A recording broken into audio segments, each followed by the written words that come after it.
All right, folks, if you're just joining us, you've been listening to a hearing happening now in Washington, D.C. in the United States Senate, where the acting Secret Service director is testifying before members of the United States Senate. He says he's ashamed by the security failures that he witnessed after the attempted assassination of former President Donald Trump. Congressional correspondent Nikole Killion is on the Hill, and she's joining me now to break down what we've heard all morning long. So Nikole, the acting Secret Service director said after he visited the scene, he was ashamed by what he saw. Describe what he was talking about and what he was trying to convey to those members in the Senate.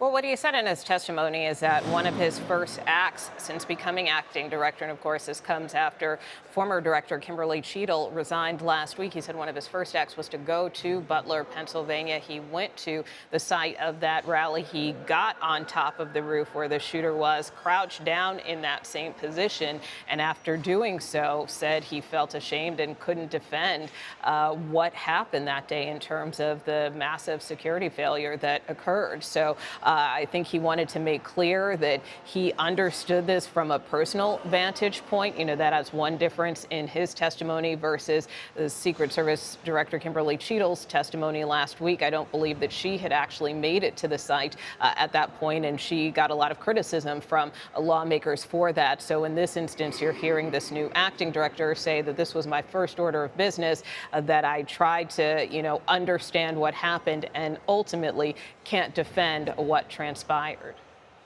And we know, as you referenced, Kimberly Cheadle, the former director of the Secret Service, resigned in the wake of some very tough questioning and calls for her to resign by members of Congress. We don't think that's going to be the same situation here, right? Because at some point, as the person at the top of the pyramid, she fell on her sword and resigned, but you can't ask all of the leadership of the Secret Service to do so. What you can only ask is that they ensure that something like this never happens again.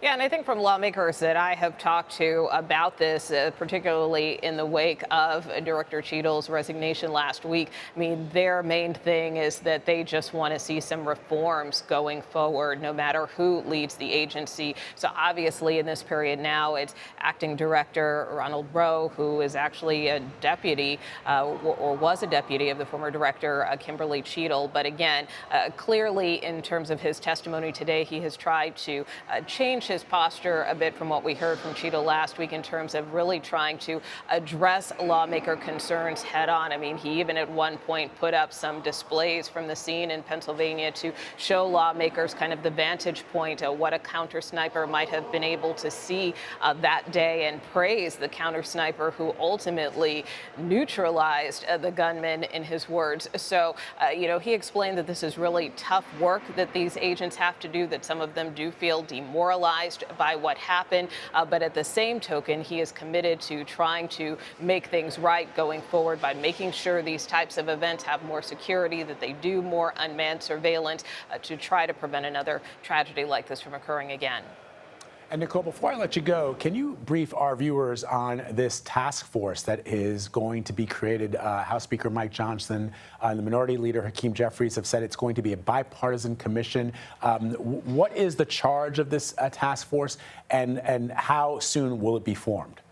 So this is independent from what we're seeing transpire today in the Senate, where you have this joint hearing between the Senate Homeland Security and Governmental Affairs Committee and the Senate Judiciary Committee. But over in the House, of course, following their hearing last week in oversight, both Speaker Johnson and Leader Jeffries announced the creation of this new task force. The House actually voted and approved the establishment of this task force, as you mentioned, which is comprised of 7 Republicans and 6 Democrats. And they are charged with investigating this assassination attempt and also looking at potential legislative reforms going forward. They have until December to complete their work, and the Speaker made clear that it's possible they could provide some interim reports and updates along the way.